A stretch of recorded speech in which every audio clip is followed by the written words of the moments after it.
My dog is part Shih Tzu and part malignant narcissist. They wake up in rage. Here's an example of bullying. They take what they want. Nobody gets in their way.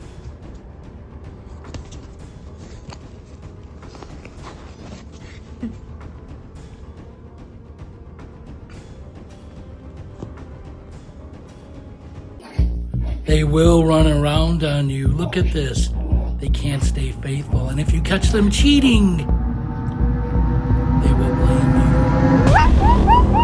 Make you feel sorry for them and cry. Play the victim. Poor me, I had to cheat. Then they will stonewall you. Turn around, little Lucifer.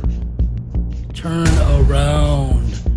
Let's talk about your rage fit this morning. Let's talk about you cheating. Hello? Turn around, demon dog. No, they won't. And after a long day of abuse, it's time to rest. They could start tomorrow all over again.